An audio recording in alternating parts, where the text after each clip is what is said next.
Good morning students. In today's class we are going to see the rest of the parts, right? In previous class we have seen about say forms of business organization has been divided into two major categories. What are they, students? One is non-corporate enterprise and corporate enterprise, and non-corporate enterprise has been further divided into three major categories. They are partnership, HUF and sole trading, right?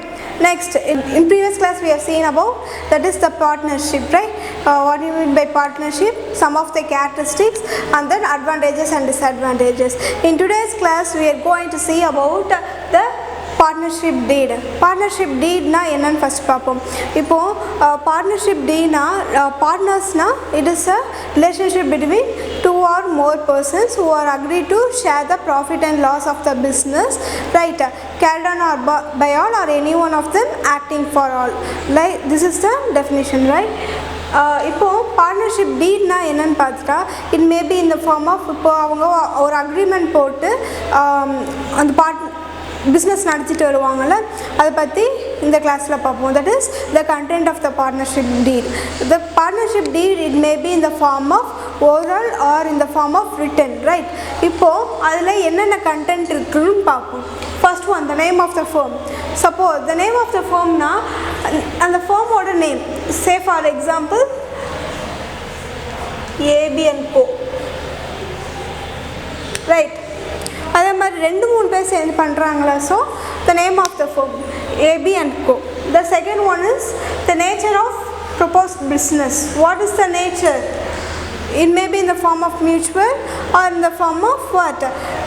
Business minded. Some of the friends will be doing the business, right? Next, the duration of the partnership.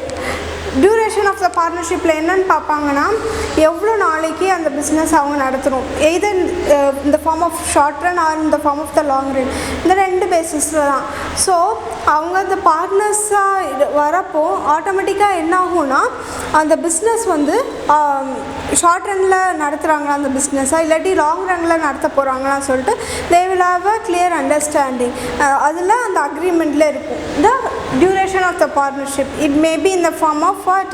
A short term period or in the form of long term period. It is based upon the person who is there in the partnership, right? As far as capital contribution பார்த்துட்டா இப்போ நிறைய persons அதில் இருப்பாங்க, right? இப்போ 2 or more persons தான் இந்த பிஸ்னஸாக எடுத்து நடத்திட்டு வர்றாங்க. So each and every individual should contribute capital to the business. So இப்போது 3 person mister A B and சின்னு இருக்காருன்னா 3 பர்சனும் ஈக்குவல் ஷேர் போட்டு அதை பிஸ்னஸ் கேபிட்டல் கான்ட்ரிபியூட் பண்ணி பிஸ்னஸ் வந்து நடத்திட்டு வருவாங்க. So the capital contribution will be shared by the 3 person, right? And it will be useful for the start over the business. Next, withdrawal of the firm. The fifth point is about what? Withdrawal of the firm. Withdrawal of the firm பார்த்துட்டா அந்த பார்ட்னர்ஷிப்லேருந்து எது அவர் வெளியே வந்துடுவாங்க. இப்போது 3 person இருக்கிறப்போ ஒரு person வந்து is not interested to do the business. So automatically he can withdraw from this partnership because he is not having interest to do the business, right? So withdrawal from the firm பார்த்துட்டா automatically என்ன அவங்க அதுக்கேற்ற மாதிரி அந்த business இப்போது 3 பேர் இருக்கிற 4 பேர் உள்ள இருக்கிற இடத்துல ஒரு பேர் வெளியே வந்துட்டால் மிச்சம் 3 பேர் இருப்பாங்க. ஸோ ஆட்டோமேட்டிக்கலி என்ன அந்த பிஸ்னஸ் வந்து சேஞ்ச் ஆகும் because one person has been left ஆகி வெளியே போயிட்டாங்க. ஸோ தட் இந்த 3 பேருக்கும் ஏற்கனவே இந்த 4 பேர் செஞ்சிட்ருக்க வேலையை இப்போ 3 பேர் தான் செய்யப்படுறாங்க. ஸோ அந்த 4th person செஞ்ச வேலையும் என்ன செய்வாங்க, அந்த ஒர்க்கை வந்து ஷேர் பண்ணிப்பாங்க. ஷேர் பண்ணி ஆட்டோமேட்டிக்காக அந்த பிஸ்னஸ் வந்து ரன் ஆகிட்டே இருக்கும். ஸோ அப்போது வித்ட்ரா பண்ணுறப்போ அந்த 4th person என்ன செய்வாங்க, he should undergo some of the formalities, right? இப்போது எப்படி ஒரு பார்ட்னர்ஷிப்புக்குள்ளே வந்து அதாவது அவர் சேர்றாரோ அதுக்கேற்ற மாதிரி அவங்க ஒரு அக்ரிமெண்ட் போட்டிருக்காங்க. அக்ரிமெண்ட் போட்டு அதுக்கேற்ற மாதிரி அந்த பிஸ்னஸ் நடந்துட்டு வரும். இப்போது அவர் வெளியே வராருன்னா அதுக்கு ஈக்குவலாக எவ்வளோத்துக்கு எவ்வளோ அவர் உள்ளே வந்து ஃபார்மாலிட்டிஸ் ஃபில் பண்ணி உள்ளே வராரோ அதுக்கேற்ற மாதிரி அவர் வெளியே போகிறப்போ யூ ஷுட் ஆல்சோ இன்டிமேட் அவங்களோட வேலை பார்க்க, அதாவது பார்ட்னர்ஸாக இருக்காங்களோ அவங்கள்ட்ட ப்ராப்பராக இன்ஃபார்ம் பண்ணி அதுக்கேற்ற மாதிரி அவரோட ஷேரையும் கொடுத்துட்டு எல்லா செட்டில்மெண்ட் வாங்கிட்டு வருவாங்க. Right, this is upon the withdrawal from the firm. Next, the sixth one is profit and loss sharing. The profit coming to the profit and loss sharing, it is with how much based on the work only the persons will get rewarded, right? இப்போ ஒரு person வந்து நல்லா வேலை பார்த்துட்டு சில person வந்து வேலை பார்க்காம இருப்பாங்க.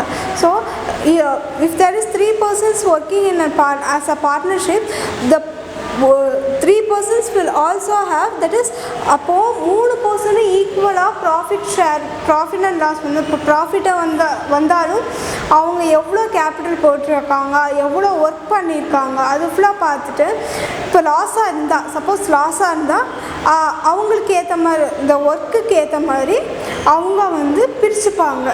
எவ்வளோ இன்ட்ரெஸ்ட் போட்டிருக்காங்களோ அதுக்கேற்ற மாதிரி பிரித்து ப்ராஃபிட்டாக இல்லாட்டி லாஸாக இருந்தாலும் அவங்க பிரித்து அந்த இன்ட்ரெஸ்ட்டை ஃபுல்லாக பிரித்து அவங்க ஷேர் பண்ணிப்பாங்க among the partners. Right, next loan from the partners. இப்போது coming to the loan from the partners, it will deals about என்னன்னு சொல்ல வராங்கன்னா loan from the partnersனால் இப்போ 3-4 பேரும் இருக்காங்க. ஸோ இப்போது சிங்கிள் இப்போ கம்மிங் டு சோல் ட்ரேடிங் பார்த்துட்டா அவர் சிங்கிள் இண்டிவிஜுவல்னால அவர் வந்து லோன் வந்து எப்படி வாங்குவார்னா through the means of financial institution like banks and other sector. Right, இப்போது இங்கன்னு பார்த்துட்டா லோன் ஃப்ரம் த பார்ட்னர்ஸ் எப்படின்னா இங்கே 3-4 பேர் இருக்காங்க. ஸோ தட் ஈ கேன் அவங்க டிவைட் பண்ணிக்கலாம். ஹியூஜ் அமௌண்ட்டாக போட்டு அவங்க வந்து பண்ணி பிஸ்னஸ் பண்ண தேவையில்லை. ரைட், அப்போது அவங்க டிவைட் பண்ணிக்கலாம். இப்போது இவ்வளோ இப்போ 3 persons இருக்காங்கன்னா இன்னும் கொஞ்சம் அமௌண்ட் போட்டு ஜாஸ்தி போட முடியும்னா அவங்க போடலாம். இப்போ கம்மியாக தான் போட முடியும்னா automatically other person can bear the amount and he can do the business. So loan from the பார்ட்னர்ஸ்னால் அவங்களுக்கு உள்ள அண்டர்ஸ்டாண்டிங். ஸோ கம்மியாக போட முடியும் அப்படின்னு சொன்னால் மித்த பார்ட்னர்ஸ் வந்து அவங்களால முடிஞ்ச ஹியூஜ் அமௌண்ட் போட்டு அந்த பிஸ்னஸை வந்து எக்ஸ்பேண்ட் பண்ணலாம். Right, this is upon the loan from the partners. Right, next thing is about account keeping. Account keeping பார்த்துட்டா it's a major thing because every thing is nowadays has become accounts. Right, account வந்து நம்ம எப்பயும் நம்ம வந்து maintain பண்ணிகிட்டே இருப்போம். Right, இப்போது accounts keeping பார்த்துட்டா பார்ட்னர்ஷிப் இப்போ பிஸ்னஸ் நடத்துகிறாங்க. So they should have a proper accounts. Right, இப்போ அவங்ககிட்ட ப்ராப்பர் அக்கௌண்ட்ஸ் இல்லைன்னா what happen, they will not know whether they are running in a profit or in a loss manner. Right, இப்போது automatic என்னன்னா accounts அவங்க வந்து partners வந்து நார்மலாக வந்து கீப் அப் பண்ணிகிட்டே வந்து so they should be updated. Right, accounts வந்து கீப் அப் பண்ணால் தான் அவங்க எந்த நிலைமையில் இருக்காங்க, இந்த பிஸ்னஸை எந்த நிலைமைக்கு கொண்டு போக முடியும், அண்ட் தென் அவங்களோட ட்ராபேக்ஸ் அவங்களுக்கு தெரியும். இப்போது அக்கௌண்ட்ஸ் வந்து குறைஞ்சிட்டே இருந்தால் எந்த இடத்துல அவங்க கம்மியாகிறாங்க அந்த அக்கௌண்ட்ஸில் பார்த்து, இப்போது சப்போஸ் அசட்டில் வந்து கம்மியாக இருக்கலாம், அல்லாட்டி லைபிலிட்டிஸில் கம்மியாகலாம். ஸோ தட் இப்போது அசட் சைடில் கம்மியாகிட்டே வந்துச்சுன்னா what will they do, automatically they will rectify it. இப்போது அக்கௌண்ட்ஸ் கீப் பண்ணால் தான் தெரியும் they are lacking in such an event. So there should be proper accounts should be done. Right, the next thing is about salary to the partners. Coming to the salary to the partners, it may be in the form of commission or salary etc. because இப்போது 3 persons பார்ட்னர்ஸாக இருந்தால் அந்த partners work பண்ணுற, அதாவது அவங்க வேலைக்கு ஏற்ற மாதிரி அவங்களுக்கு சேலரி போய் ஆகணும். If one partner is not taking part in anything and anything like decision making and any of the activities done by other partners, அப்போது என்னென்னா ஒரு 4 பார்ட்னர் இருந்தாங்கன்னா 3 பார்ட்னர் ஒன்றா ப்ராப்பராக ஒர்க் பண்ணிக்கிட்டே இருக்காங்க. But the 4th partner is not active. So ஆக்டிவாக இல்லை, பட் இஸ் அ பார்ட்னர். ஓகேயா?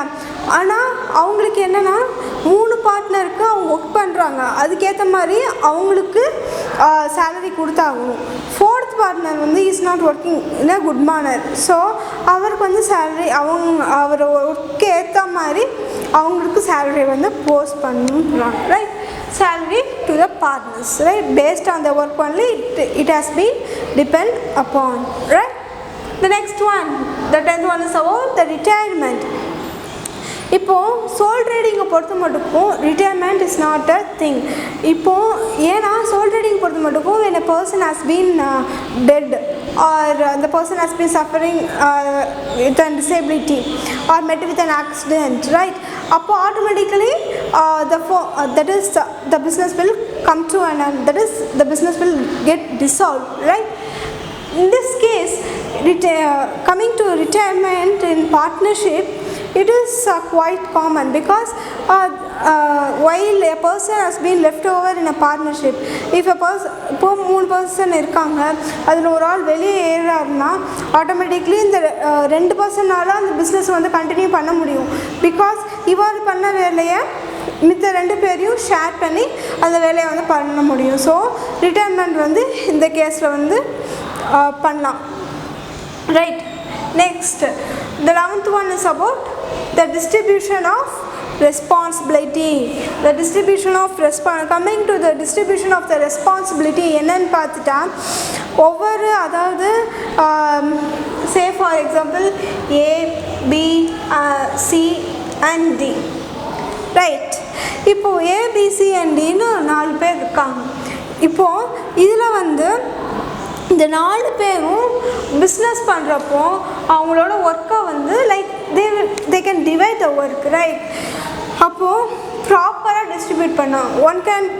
ஒருத்தர் வந்து ப்ரொடியூஸ் பண்ணுறாருன்னா இன்னொருத்தர் என்ன செய்வார்? மார்க்கெட்டுக்கு போகலாம். இன்னொருத்தர் அக்கௌண்ட்ஸ் கீப் அப் பண்ணலாம்.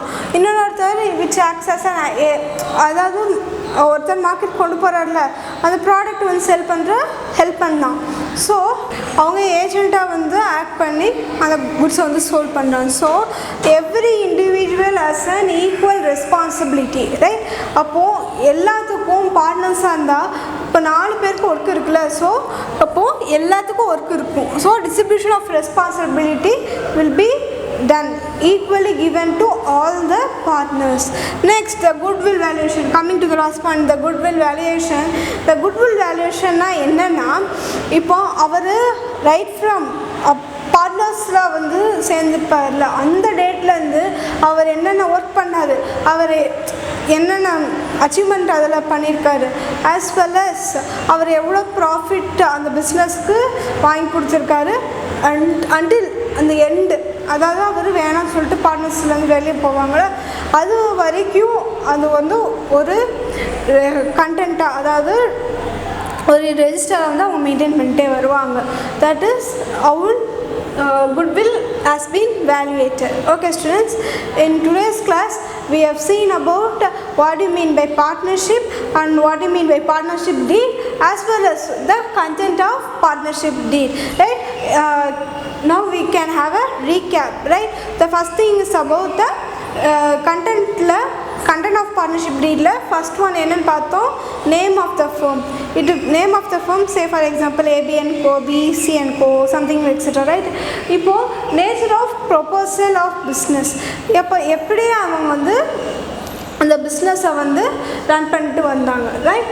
Duration of the business, it may be in the form of long run or in the form of short run, right? Next, capital contribution. How much the capital has been contributed by them will be each and every partner, how much the capital should be contributed will be same, right? Next, withdrawal from the firm. எப்படி எவ்வளோத்துக்கு அவங்க வந்து சேரப்போ இது பண்ணுறாங்களோ, procedure follow பண்ணுறவங்களோ அதுக்கேற்ற மாதிரி while partner has been going out of the partnership, he is responsible, that is our over partner who is going out should be known by them so that automatically he can go so எல்லாரோட பார்ட்னர்ஸோட அவங்களும் சேர்ந்து அவங்களும் okay சொல்லி அதுக்கேற்ற மாதிரி இது பண்ணுவாங்க. Right. Next profit and loss sharing. Profit and loss sharing வந்து 3% இருந்தால் ஈக்குவலாக வந்து ஷேர் பண்ணிப்பாங்க. ரைட். அதுக்கேற்ற எப்படின்னா எவ்வளோ கேபிட்டல் போட்டிருக்காங்களோ அதுக்கேற்ற மாதிரி அவங்க வந்து 3 பேர் ஷேர் பண்ணிப்பாங்க. Next loan from the partners. இப்போது லோன் எப்படி வாங்குவாங்க? இப்போ சோல் ட்ரேடிங்கை வந்து ஃபினான்ஷியல் இன்ஸ்டிடியூஷன் மூலமாக வாங்கி அவங்க பிஸ்னஸை வந்து எக்ஸ்பேண்ட் பண்ணுவாங்க. Where in this case of partnership it's not possible because 3-4 பேர் இருக்காங்க. அப்போது ஒரு ஆள் வந்து 2 ஆள் கம்மியாக இருந்தாங்க, 2 ஆள் கம்மியாக அமௌண்ட் போட்டாங்கன்னா ஆட்டோமேட்டிக்கலி மிச்சம் 2 பேரும் அதை காம்பன்சேட் பண்ணுறதுக்காண்டி அந்த பிஸ்னஸ் வந்து அதாவது நிறைய அமௌண்ட் போட்டு பண்ணலாம். So right. Next accounts keeping. Coming to the account கீப்பிங்கில் என்னென்னு பார்த்துருக்கோங்கன்னா என்னென்ன அதாவது அப்போது அசட் அண்ட் லைபிலிட்டிஸ் எடுத்துட்டா அவங்க ப்ராப்பராக மெயின்டைன் பண்ணி ஆகணும். பிகாஸ் அக்கௌண்ட்ஸ் கீப் அப் பண்ணாமல் இருந்தால் என்னாகும்? Automatically they will not have an idea whether the business has been running in a smooth manner, whether the business in hub மேலே இருக்கா கீழே இருக்கான்னு அவங்களுக்கு தெரியாது. ஸோ ப்ராப்பர் அக்கௌண்ட்ஸ் வந்து மெயின்டைன் பண்ணணும். Next salary to the partners. Based on the அவங்களோட ஒர்க்குக்கு ஏற்ற மாதிரி தான் சேலரி வந்து அவங்களுக்கு கிரெடிட் ஆகும். சேலரி அண்ட் கமிஷன் வந்து ப்ரொவைட் ஆகும். Next coming to retirement. Each and அதாவது 4 பேர் இருந்தாங்கன்னா இந்த பார்ட்னர்ஷிப் ஃபார்மை பொறுத்த மட்டுக்கும் he can easily get retire.